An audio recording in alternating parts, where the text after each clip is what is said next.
students, our today's topic is about chloride shift. इससे पहले video में हमने ऑक्सीजन डिसोसिएशन कर्व देखा था, ठीक है। उससे पहले रेस्पिरेटरी सिस्टम पूरा देखा था, स्ट्रक्चर और उसकी फंक्शन, वो लिंक मैं आपको डिस्क्रिप्शन बॉक्स में दे दूंगी दोनों वीडियोस का। तो अभी हम देखेंगे chloride shift. Okay, chloride shift देखने से पहले मैं एक बार आपको थोड़ा सा ओवरव्यू दूंगी ताकि आपको चीज़ें समझ में आए।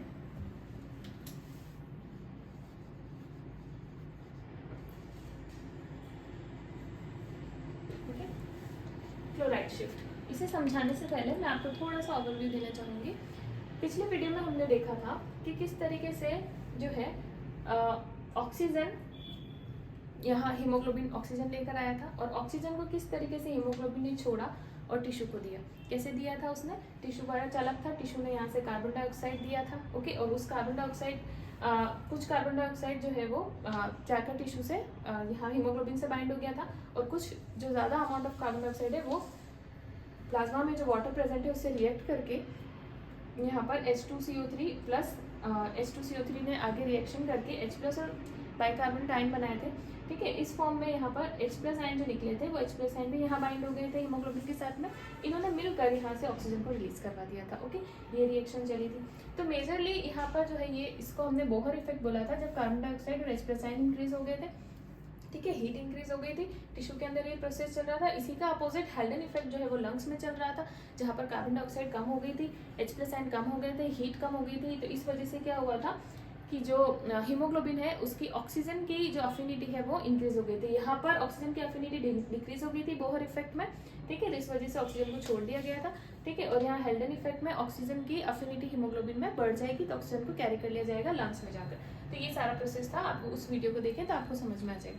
यहाँ पर मैं आपको क्लोराइड शिफ्ट समझाऊंगी, तो मैं इसे रब करूंगी और अभी यहाँ पर हम क्लोराइड शिफ्ट देखेंगे।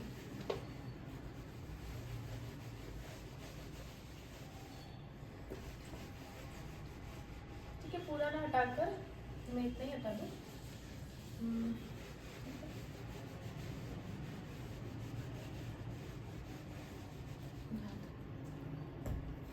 तो सबसे पहले मैं आपके लिए ड्रॉ कर देती हूँ आरबीसी। चलो इसे रब कर ही लेते हैं।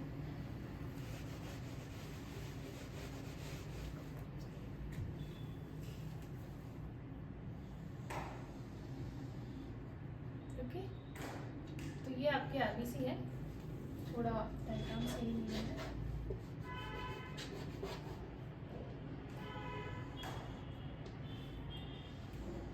ठीक है, कोई बात नहीं। तो ये आरबीसी है और हमने देखा था कि आरबीसी के अंदर ये रिएक्शन चल रही थी। ओके, क्या रिएक्शन चल रही थी?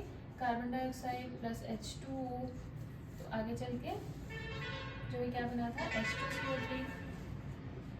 H2CO3 फर्दर ब्रेक डाउन होके H प्लस SCO3 माइनस बनाया था। ओके, यहाँ पर कार्बोनिक एनहाइड्रेस एंजाइम काम कर रही थी, ठीक है। और ठीक है, तो ये पूरी रिएक्शन होती है। ये रिएक्शन रिवर्सिबल है। ओके, ये आगे भी जा सकती है, फर्दर पीछे आकर ये CO2 को भी बना सकती है, ठीक है। तो हमने देखा था कि जो ये H प्लस है वो H प्लस जाकर और हीमोग्लोबिन से बाइंड हो रहा था, CO2 जो आया था वो भी बाइंड हो रहा था ना, टिश्यू से जो आया था, ये सब बाइंड होकर क्या कर रहे थे, हीमोग्लोबिन से जो है ऑक्सीजन को रिलीज करवा रहे थे, ठीक है। वो प्रोसेस तो हुआ। अभी यहाँ पर देखो, जो ये बाइकार्बोनेट है इसे देखो आप, यहाँ पर इसका रोल है, ठीक है। बाइकार्बोनेट का चार्ज क्या है? नेगेटिव है। और यहाँ पर बाइकार्बोनेट आयन बहुत सारे बन रहे हैं, तो ये बाइकार्बोनेट क्या करते हैं, आरबीसी से बाहर निकलकर और प्लाज्मा में चले जाते हैं। ब्लड वेसल से बाहर नहीं, प्लाज्मा में चले जाते हैं। कहाँ चले जाते हैं? प्लाज्मा में, ठीक है, प्लाज्मा में चले जाते हैं।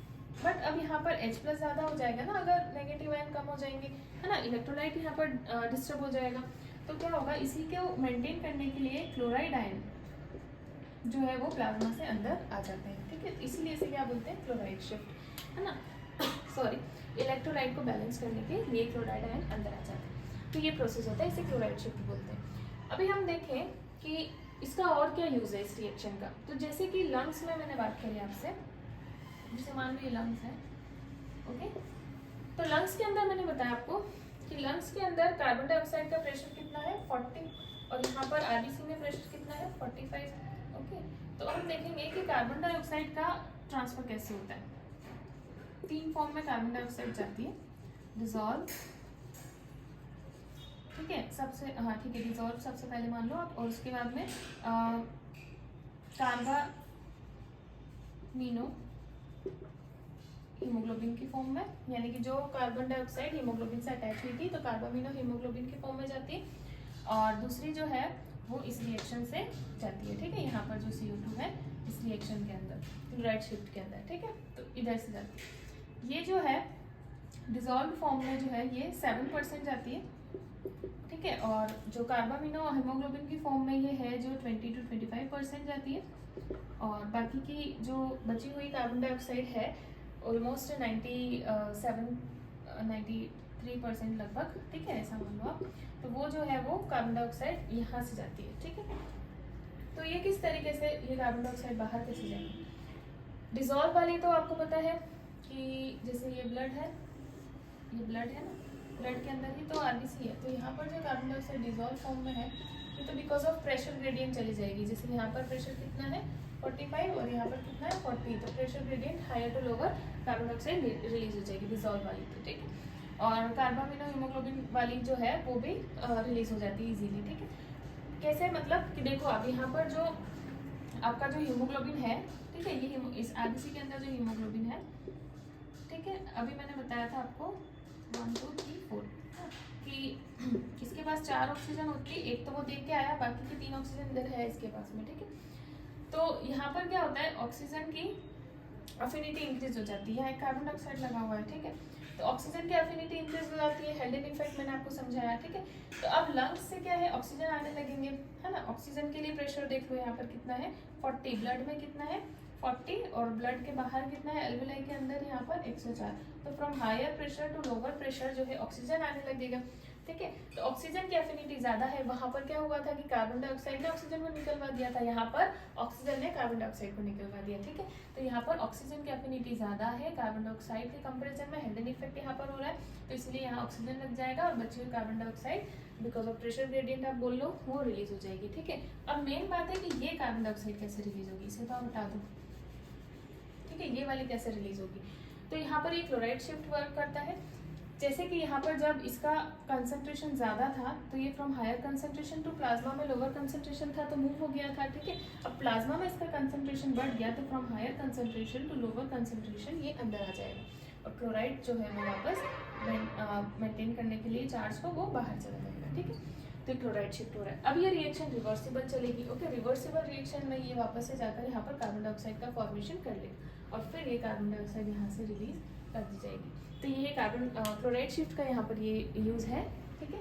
So that's all for today, ये क्लोराइड शिफ्ट के बारे में था। That's all for today. If you like my video hit the like button and subscribe my channel and share it with your friends and keep learning. Thank you for watching.